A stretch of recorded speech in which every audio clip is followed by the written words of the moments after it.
Janet De Palas. We're here in Venice to interview Paul J. Paul. After a successful screening of Fantasmia, can talk about this your first time in Venice? Yes, it's my first time in Venice and my first international flight. Wow. Yeah. And how was it, your action when the crowd started standing up, giving you a standing ovation? I'm so speechless. I just want to cry but walang luhang tumutulo. Pero sobrang honored and very happy na I'm part of this film of Direk Love Diaz. Yeah. What do you look forward to here in Venice? It's your first time. I look forward to a walk in the red carpet, of course, and visit the Venice Island, the long walk and all the stores inside the Venice Island. And did you watch any other movies aside from your movie? Yeah, we watch Battleground with Direk Love and Hazel. Yeah, it's an Italian film. Yeah, it's so nice. Yeah. And are you looking forward to more film festivals for you? Yeah, nabalitaan ko na yung Fantasmia ay meron ng mga ibang film festivals na lumapit para maging part ng festival. So I'm looking forward na makavisit ng more countries because I'm just started to visit other countries. And your character talagang nakakatakot.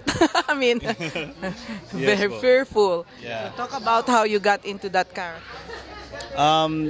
When Miss Hazel Orencio, the executive producer or supervisor and producer and the actress, messaged me and said that Direk Love Diaz wanted to give me a major role this time because this is my fifth film with Direk Love Diaz, and upon hearing that, so I am so flattered that Direk wanted me to do a major role this time.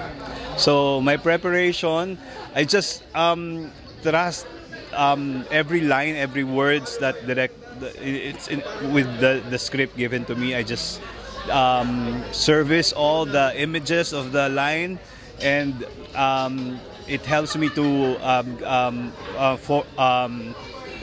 formulate or my character to be a solid foundation. It's all about, it's in the line. The words of Direk Love Diaz is so powerful enough so you can develop your character within the given script. And is this your first time to work with Ronnie Lazaro? Yeah, it's my first time, and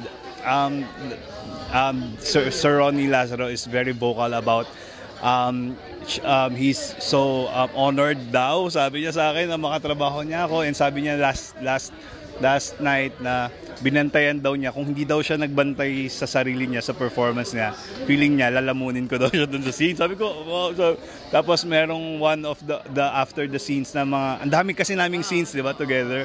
Kasi sabi siya na, alam mo, si John Arcilla, tumatanda na siya. If after niya mawala siya, I think you're the next John Arcilla, sabi niya sa akin. So parang paulit-ulit siya. Parang hindi niya ako para bolahin lang na yon.